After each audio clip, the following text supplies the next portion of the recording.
Hey folks, I just wanted to give you a little bit of a preview um, about what you're going to see when I invite you to Slack, okay? So I'm going to trust that you did the assigned in-class work for the first day of class on Tuesday. Otherwise, this won't make a lick of sense, or maybe some sense, right? So the really important thing is that, this is Dr. G's College Writing 2 class, and this is, by the way, for both the 9:20 a.m. and the 10:45 a.m. classes. Y'all are in here together, right? Sharing is caring, all that good stuff. As you'll remember from the tutorial that you did, channels are basically, imagine them as like really, really interactive discussion boards, but more like chat rooms, right? So let's just walk through the ones that you might want to use every day. The first one is Ask GPAT. Now that obviously is a place for you to ask me questions. You can ask me questions during class and I will respond to them, or after class. Obviously I'm not going to be on here all the time, but this is a good place to do that. Keep in mind that Slack has both video chat and audio chat features, so I can respond in multiple ways. You can potentially video chat me if you have a question. I might be in my jammies, so I may not answer if that is the case, just letting you know. Okay, so that's Ask GPAT, right? The next thing that is really important to sort of keep in mind is this right here, social space. So social space, I know that most of the time we're like, hey, don't talk in class, but like online writing and online classes, especially since we've been together, can be kind of sad and boring, right? So feel free to go to this space, like leave this part of Slack open as you are working, if you just want to chat and talk with people so that you don't necessarily feel alone during class time and it feels like you're actually, in a space with other humans learning. This is a space for you, right? You can post whatever, just don't be, be good to each other, but just like post, whatever you want to post in here. This is a place for you to talk to each other.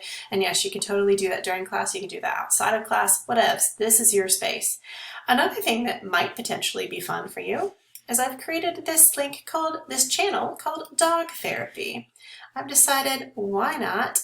We'll have a fun therapy dog in our class. So you know that I have a dog named Banjo. I've talked about him. So I've decided to give Banjo a present in our course. So basically, Banjo is going to be a member of our class. So if you need a little bit of a pick-me-up and you want to message Banjo or say, hey, what's Banjo doing here? Banjo, if you at him, will respond to you and might even, send you a little photo of what he's doing. He's a very talented dog that way. Okay. Now these other channels right here, there are 10 of them. You see they're numbered 1 through 9 and then Chan 10. The reason why I had to name this Chan 10 is because if I'd have put 1 0, it would have landed up at the top and it would have been freaking chaos. All right. But the thing that I want you to keep in mind is that the way that these are created is by date, right? So that you only use them on a certain date, right? And they're related to things that we're doing in the schedule. So after you do the stuff playing around on Slack and you're going to go in here towards the end of class and talk about the stuff that you've learned and play with things, right? The second channel will walk you through some of the things that we're going to be doing on the second day of class when we're kind of saying, hey, this is the fairy tale that I've decided to remix, and this is how I think I'm going to remix it, right? So this is where we're going to brainstorm and talk to each other, encourage each other.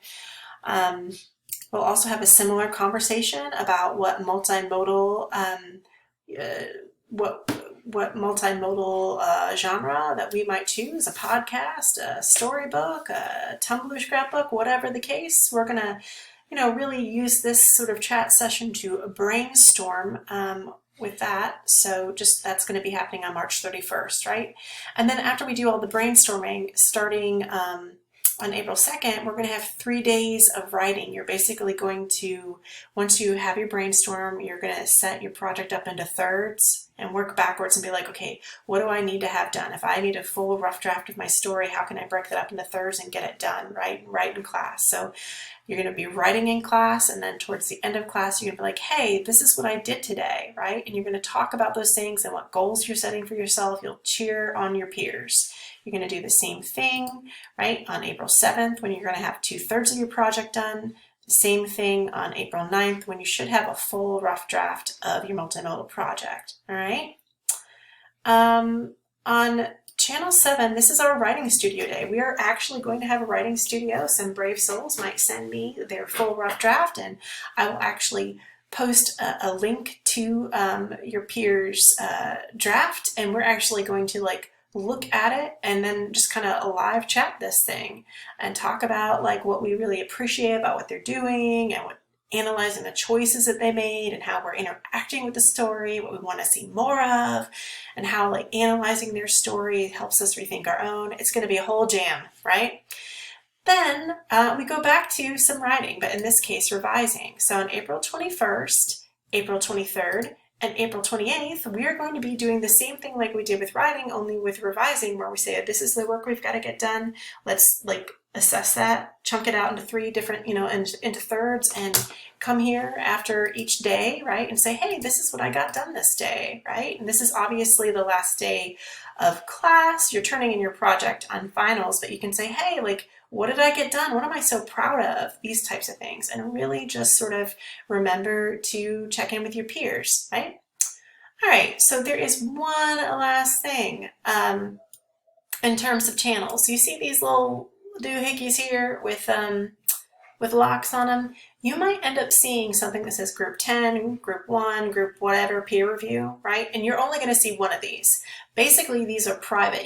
I can only see them all on my end, and what's going to happen is across my classes, I'm going to put y'all into groups for peer review, and you're going to go ahead and be in here, and when that happens, your peers will go ahead and you'll plop the link to your project right in this peer review thing. You can attach it, right? You can grab it from your computer or Google Drive. You can paste a link in there where you want people to look at your stuff, and y'all are just going to interact with each other's drafts and respond to them. It's going to be super, right? So that you might just see one of these groups in here. You're not going to see all of them, but you will eventually see a group peer review thing, and that will come closer to the time that we're doing peer review, right?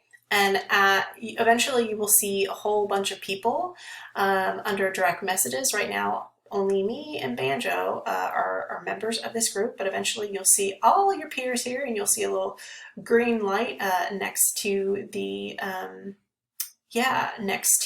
people who are on. And this is where you can, direct message them. So if you clicked on me, you could just like write something to me in particular, and I will respond because, I'm teaching the class. So yeah, that is it. You can also add some apps, like if you want to link your Google Drive or your Dropbox to Slack so that you don't have to like toggle back and forth between a certain screen. You can totally do that.